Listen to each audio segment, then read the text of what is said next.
पहाड़ों का सफर। हिमाचल की घुमावदार सड़कों पर चलते हुए पहाड़ों की ठंडी हवा आदित्य के चेहरे को छू रही थी।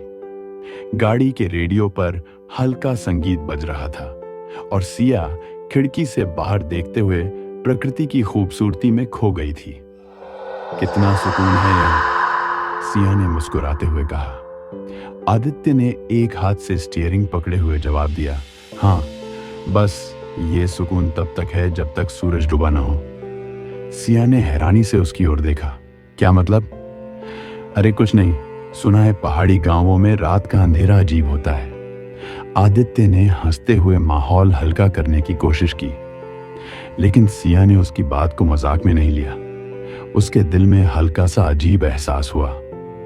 शालिनीगढ़ की पहली झलक। शाम के करीब 5 बजे वे गांव पहुंचे। शालिनीगढ़ एक छोटा सा गांव था। चारों ओर ऊंचे ऊंचे देवदार के पेड़ और बीच में फैले पुराने घर।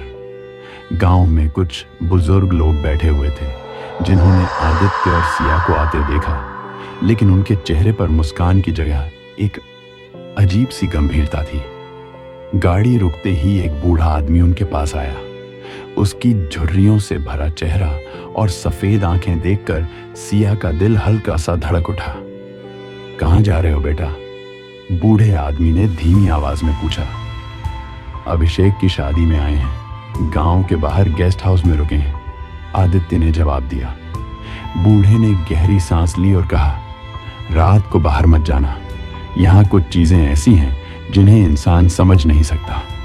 सिया ने घबराकर आदित्य की ओर देखा, लेकिन आदित्य हंसते हुए बोला, बाबा, आप भी डरावनी कहानियां सुनाते हैं, हम ठीक हैं।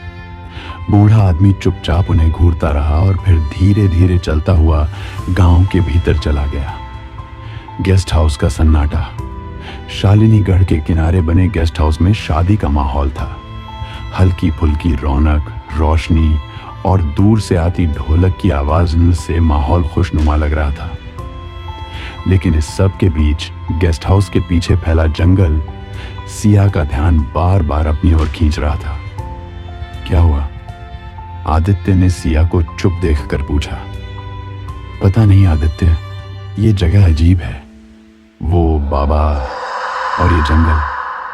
अरे यार, तुम भी छोटी छोटी बातों पर डर जाती हो, चलो अंदर चलते हैं। रात का पहला डर। शादी का फंक्शन खत्म होते होते रात के 11 बज चुके थे। हल्की ठंड के बीच आदित्य और सिया ने सोने का फैसला किया। गेस्ट हाउस में कुल 5 कमरे थे, लेकिन ज्यादातर लोग गांव के घरों में ठहरे हुए थे। आदित्य बिस्तर पर लेटते ही सो गया, लेकिन सिया को नींद नहीं आ रही थी। खिड़की से बाहर जंगल का घना अंधेरा साफ दिखाई दे रहा था। पेड़ों की शाखाएं हवा में हिल रही थीं और ऐसा लग रहा था मानो वे किसी को बुला रही हों। अचानक खटाक, खिड़की के शीशे पर किसी ने हल्की दस्तक दी। सिया का शरीर सुन्न हो गया। उसने धीरे धीरे खिड़की की ओर देखा। बाहर कुछ नहीं था, सिर्फ घना अंधेरा। सिया ने खुद को समझाया कि यह हवा रही होगी।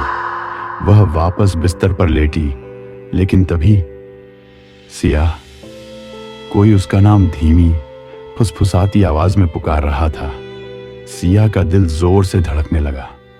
उसने आदित्य को जगाने की कोशिश की, लेकिन आदित्य गहरी नींद में था। कौन है? सिया ने कांपते हुए पूछा।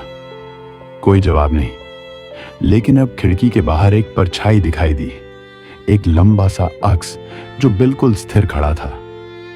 सिया ने अपनी पूरी हिम्मत जुटाई और खिड़की की ओर कदम बढ़ाए। जैसे ही उसने पर्दा हटाया, खिड़की के बाहर एक औरत खड़ी थी। लाल साड़ी, बिखरे हुए बाल और चेहरा पूरी तरह काला।